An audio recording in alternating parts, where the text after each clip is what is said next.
جادوئی مصور شونا کٹ کے ناظرین، اگر آپ چینل پر نئے ہیں تو چینل کو سبسکرائب کر لیں تاکہ آپ کو آنے والی ہر نئی پیاری کہانی یوں ہی ملتی رہے۔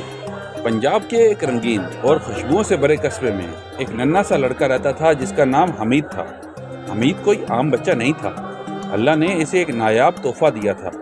وہ جب بھی برش اٹھاتا اس کی انگلیوں سے نکلنے والا رنگ زندہ ہو جاتے۔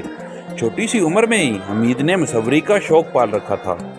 سفید کینوس پر وہ کبھی سبز کھیت بناتا تو کبھی نیلا آسمان، کبھی وہ تتلیاں بناتا جو لگتی جیسے ابھی اڑ جائیں گی۔ حمید اپنی نانی کے ساتھ رہتا تھا۔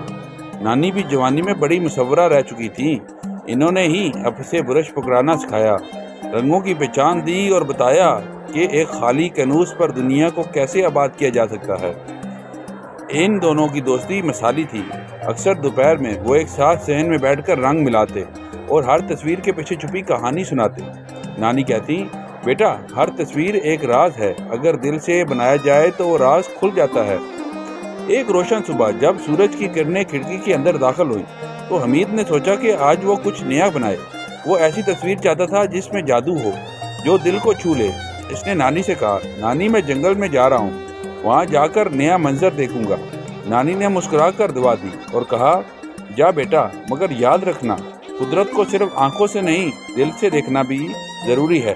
حمید نے اپنا بیگ اٹھایا جس میں برش، رنگ اور ایک کینوس تھا۔ وہ ایسے نکلا جیسے کوئی مہم جو ہو، اپنے خوابوں کی تلاش میں روانہ ہوا۔ جنگل کے درخت خرگوشیاں کر رہے تھے، پتے ہلکی ہوا میں جھوم رہے تھے جیسے حمید کو خوش آمدید کہہ رہے ہوں۔ پرندے چہچہا رہے تھے اور تتلیاں رنگ بکھیر رہی تھیں۔ کچھ دیر بعد حمید کو ایک دلفریب آبشار نظر آئی۔ نیلا پانی چمکتی دھوپ میں موتیوں کی طرح گر رہے تھے، اس کے چینٹے کوسوں قزا بنتے تھے۔ منظر اتنا حسین تھا کہ حمید کی آنکھیں حیرت سے چمک اٹھیں۔ اس نے جلدی سے کینوس نکالا، رنگ ملائے اور آبشار کو پینٹ کرنا شروع کر دیا۔ اس کے برش سے رنگ بہنے لگے جیسے موسیقی کی دھن ہو۔ ہر اسٹروک میں آبشار کا جادو قید ہو گیا۔ حمید کی پینٹنگ جوں جوں مکمل ہونے لگی، ایک عجیب بات ہونے لگی۔ کینوس پر بنائی گئی آبشار حقیقت میں لہرانے لگی۔ رنگوں کے اندر سے ایک ہیولا ابھرا اور اچانک ایک خوبصورت اژدہا نمودار ہوا جو مکمل طور پر پانی سے بنا ہوا تھا۔ شکریہ بچے، تم نے میری خوبصورتی کو پہچانا۔ صدیوں سے کوئی مجھے دیکھ نہیں پایا تھا، مگر تم نے دل سے مجھے محسوس کیا۔ حمید نے حیرت سے کہا، میں نے تو بس وہی بنایا جو میں نے محسوس کیا۔ اژدہا ہنس پڑا اور بولا، بس یہی تو جادو ہے، جو لوگ دل سے دیکھتے ہیں وہی دنیا کو حقیقت میں رنگین بناتے ہیں۔ تم میں وہ طاقت ہے جو دنیا کو نئے زاویے سے دکھا سکتی ہے۔ حمید نے وعدہ کیا کہ وہ اپنی تصویروں کے ذریعے سب کو دنیا کے اصل حسن دکھائے گا۔ اژدہا نے اپنی شفاف آنکھوں سے مسکرا کر کہا، اب سے تم اکیلے نہیں ہو، جب بھی تصویر سے دل بناؤ میں تمہارے ساتھ ہوں گا۔ حمید خوشی سے بھرا ہوا قصبے میں واپس آیا۔ اس نے جب نانی کو سارا قصہ سنایا تو نانی کی آنکھوں سے خوشی کے آنسو بہہ گئے۔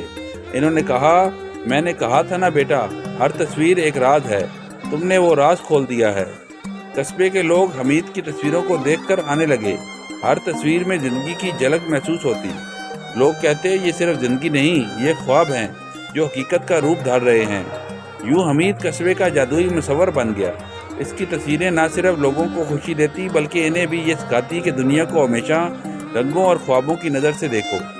وقت گزرتا گیا اور حمید کی تصویریں ہر جگہ پہنچنے لگیں، لیکن وہ جانتا تھا کہ اصل جادو برش میں نہیں بلکہ دل میں ہے، اور جنگل کی اس آبشار کے پاس وہ اژدہا اب بھی موجود ہے، ہمیشہ تیار۔ جب حمید رنگوں سے کوئی نیا خواب سجائے گا تو وہ پھر سے اس کے ساتھ ہوگا۔ شونا کٹ کے ناظرین، اگر آپ کو بھی حمید کی یہ کہانی اچھی لگی ہے تو کہانی کو لائک کریں اور اس کو اپنے دوستوں کے ساتھ بھی شیئر کریں۔ کل ملتے ہیں ایک اور نئی اور خوبصورت کہانی کے ساتھ، تب تک اپنا خیال رکھیں۔ اللہ حافظ۔